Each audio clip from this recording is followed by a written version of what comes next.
Bà sụt đây bong ổn bà đại control channelរបស់ខ្ញុំបានថ្ងៃនេះយើងនឹងបន្តមេរៀនយើងបន្តទៀតតទៅទៅនឹងប្រធានលក្ខណៈអក្សរសិល្ប៍ហើយជាភាគបញ្ចប់បាទសូមអធិស្ឋានដែរចំពោះការអខានយូចំពោះការរងចាំតាមដានទស្សនាការបង្រៀនផ្ទាល់ពីខ្ញុំបាទ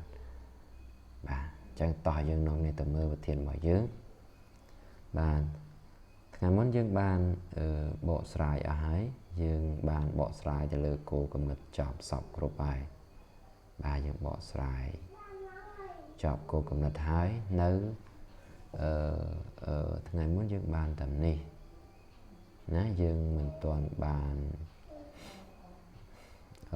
លើកឧទាហរណ៍ទេឥឡូវយើងចាប់ផ្ដើមចូលមកលើកឧទាហរណ៍ក្នុងសរសើរអញ្ចឹងចង់បញ្ជាក់ដែរចំពោះការលើកឧទាហរណ៍នេះមុននឹងលើកឧទាហរណ៍យើងមើលទៅលើប្រធានយើងសិនតើប្រធានយើងជាប្រធានបែបអីបើប្រធានបែបអក្សរសិល្ប៍បែបនេះគឺយើងត្រូវលើកឧទាហរណ៍តែក្នុងអក្សរសិល្ប៍ទេណាចាំច្បាស់បាទអញ្ចឹងប្រធាននេះប្រធានអក្សរសិល្ប៍លើកបានតែអក្សរសិល្ប៍ទេអញ្ចឹងយើងលើកឧទាហរណ៍រឿងបាទឲ្យបានយ៉ាងតិច3រឿងមកបាទតែខ្ញុំពេលបរៀនគឺខ្ញុំមិនបានលើកទាំងអស់ទេខ្ញុំលើកតែ2រឿងទេណាបាទអញ្ចឹងនេះយើងលើករឿងទុំទាវតើរឿងទុំទាវនឹងបានឆ្លុះបញ្ចាំងអំពីលក្ខណៈជាតិរបស់ខ្មែរមានអីខ្លះហើយលក្ខណៈជាតិយើងដឹងហើយមានវប្បធម៌នោះមានជំនឿសាសនាបែបនេះទំនៀមទម្លាប់អីហ្នឹងណាអញ្ចឹងនៅក្នុងរឿងទុំទាវតើបង្ហាញពីលក្ខណៈជាតិយ៉ាងដូចម្ដេចតើអញ្ចឹងយើងមើលទាំងអស់គ្នាខ្ញុំបានទៅសេហើយថ្ងៃមុនបាទចា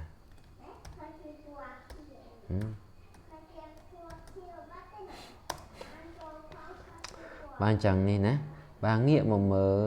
ស្នាដៃរឿងទុំទាវនិពន្ធដោយព្រះភិក្ខុងួនសោម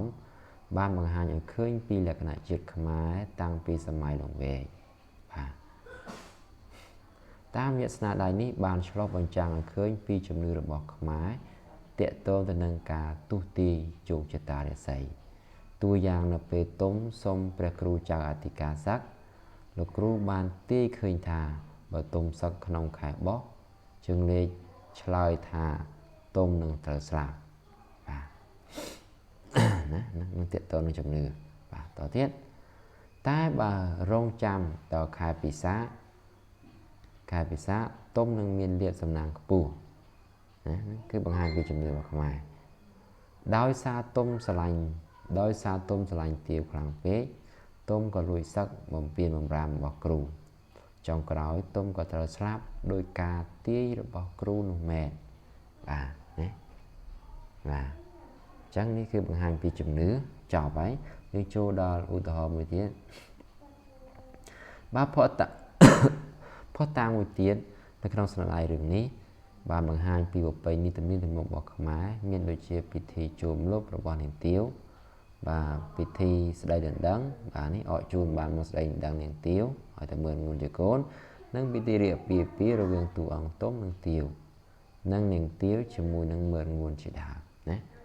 នឹងគឺបង្ហាញពីប្រពៃណីទំនៀមទម្លាប់បាទតាក់តាងមួយទៀតរឿងទុំទាវបានបង្ហាញពីសិល្បៈដែលជាលក្ខណៈជាតិដ៏សំខាន់មួយផងដែរក្នុងនោះយើងឃើញថា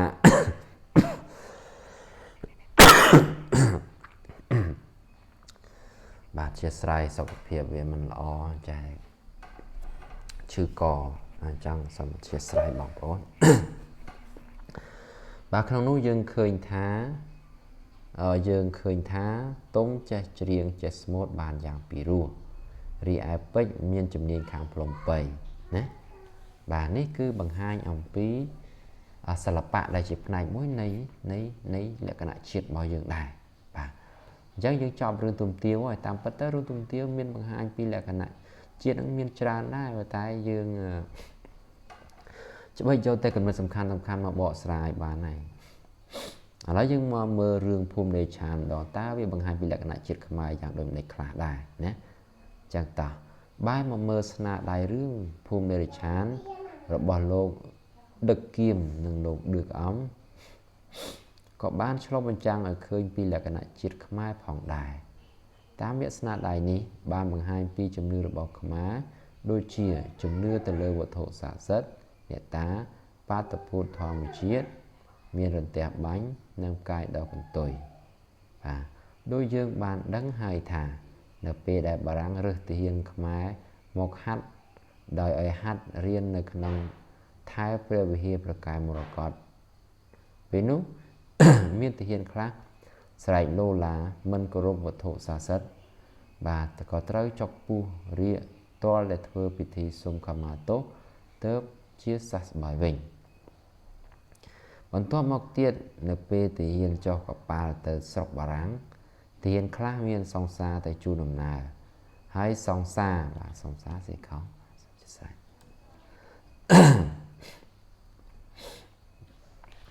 ហើយសង្សារពួកគេបានលួចបន់នឹងអ្នកតាដងកើ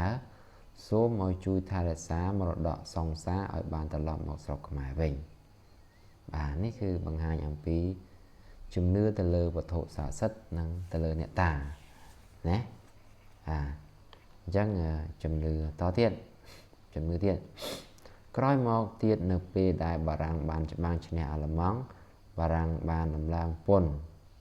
បាទអញ្ចឹងត្រឡប់ពីច្បាំងជាមួយអាល្លឺម៉ង់វិញឈ្នះមែនប៉ុន្តែបារាំងខូចសេដ្ឋកិច្ចច្រើនណាស់បាទអញ្ចឹងបារាំងដំឡើងពន្ធសពសារពើណាបាទធ្វើឲ្យប្រជាជនខ្មែររងទុក្ខវេទនាក្តៅក្រហាយនាំគ្នាធ្វើបាតកម្មបាទសូម្បីតែធម្មជាតិក៏ក្តៅក្រហាយដែរគឺមានកាយដកកន្ទុយនិងរន្ទះបាញ់ព្រះវិហារប្រកែមរកតបាតុភូតចម្លែកនេះធ្វើឲ្យអ្នកស្រុកជឿថាស្រុកទេសនឹងកើតមានសង្គ្រាមបាទនេះគឺបង្ហាញអំពីជំនឿទៅលើបាតុភូតធម្មជាតិបាទខ្ញុំបង្ហាញជំនឿហ្នឹងហើយរឿងហ្នឹងក៏បានបង្ហាញពីប្រពៃណីទំនៀមទម្លាប់ដែរណាចឹងយើងសរសេរតនេះទៅបាទនៅក្នុងស្នាដៃស្នាដៃរឿងនេះបាទរឿងនេះក៏បង្ហាញពីពិធីសំដៅពីប្រពៃណីទំនៀមទម្លាប់ប្រពៃណីទំនៀមទម្លាប់របស់ខ្មែរដូចជាក៏បានបង្ហាញពីប្រពៃណីទំនៀមទម្លាប់របស់ខ្មែរដូចជាបាទពិធីសែនព្រេនបាទយើងកាត់ទៅបាទពិធីសែនព្រេនរបស់សុវណ្ណបានសែនព្រេនជាមួយនាងតនណាសុវណ្ណនិងនាងតនបាទនាងតន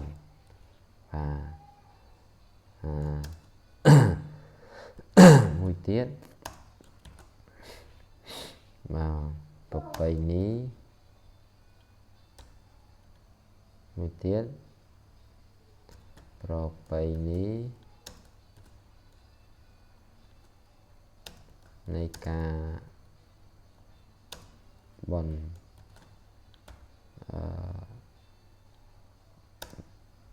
ឧទ្ទិសកុសលហើយយ៉ាងណាឧទ្ទិសចេះយីឧទ្ទិស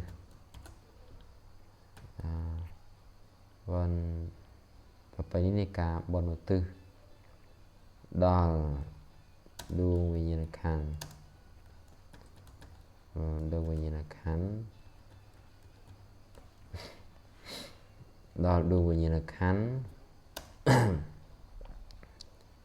លោកបាដេសលោកបាដេសដែលត្រូវបានបាតកោសម្លាប់នោះបាតកោសម្លាប់នៅក្នុងឃុំក្រាំងលាវនោះ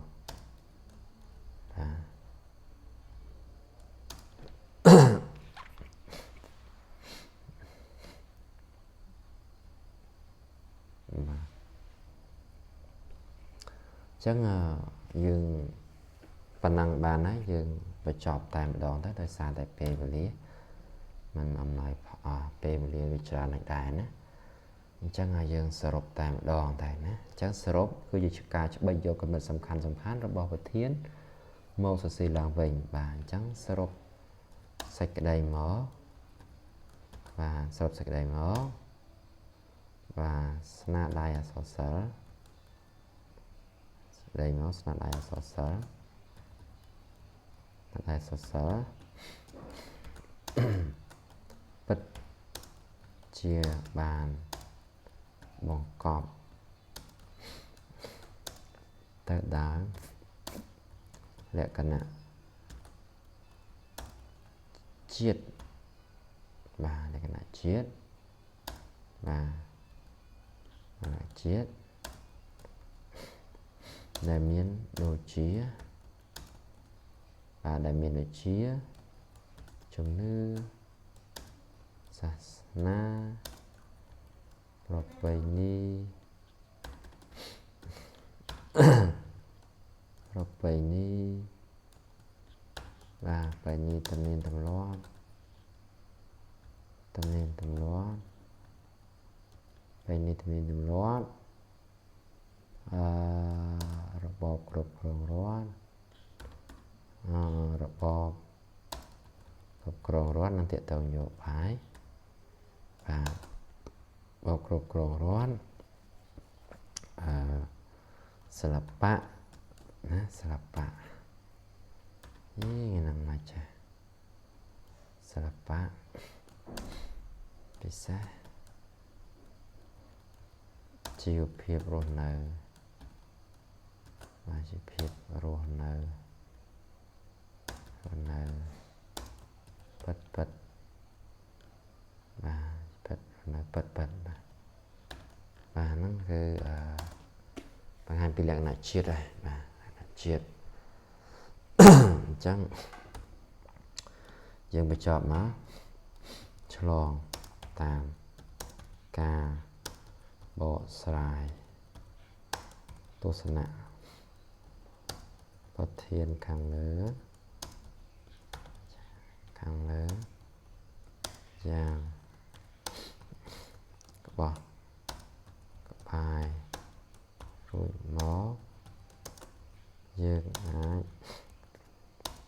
vì đòm lại ban thả dương ái vì đòm lại ban thả proteinนี้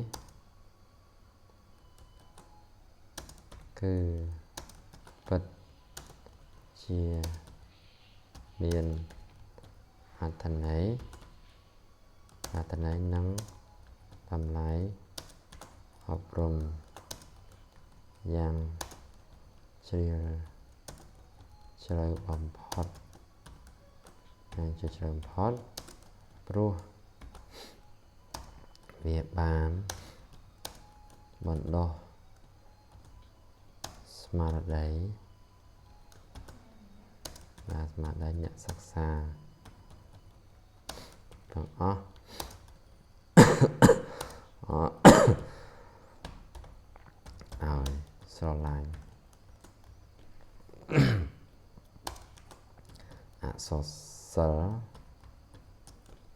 so sớ là chia đuông lần rồi bỏ triệt là chia đuông lần rồi bỏ triệt selainnya sosa dah cik du pulang bocit dương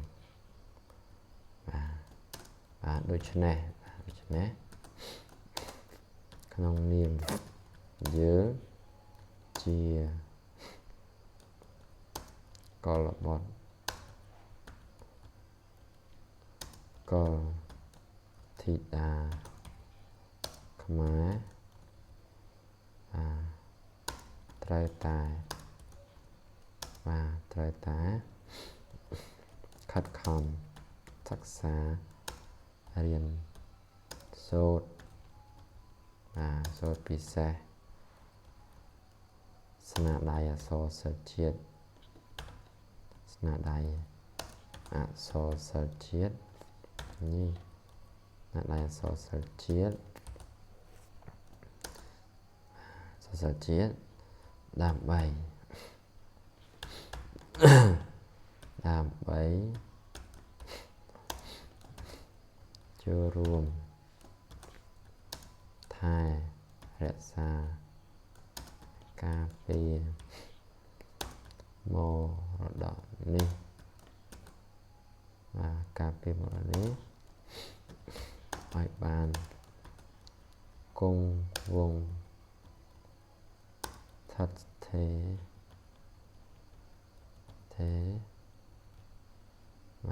ដល់កូនចៅជំនាន់ក្រោយទៀតក្រោយទៀតបាទនេះគឺជាការបញ្ចេញមតិចាការបញ្ចេញមតិធ្វើម៉េចឲ្យស៊ីទាំងប្រធានមកគឺបានណាបាទចៅសារខ្ញុំសុខភាពមិនល្អអញ្ចឹងសូមអធិស្ឋានខ្ញុំសូមបញ្ចប់ប៉ុណ្ណឹងបាទណាអញ្ចឹងបើមានបញ្ហាឆ្ងល់តទៅទាំងប្រធានហ្នឹងគឺអាចcomment បានដើម្បីខ្ញុំមានឱកាសបកស្រាយនៅលើ comment ហ្នឹងណាអញ្ចឹងសូមអធិស្ឋានចំពោះកំហុសឆ្គងទាំងឡាយបាទសូមអរគុណបាទសូមជម្រាបលាបាទ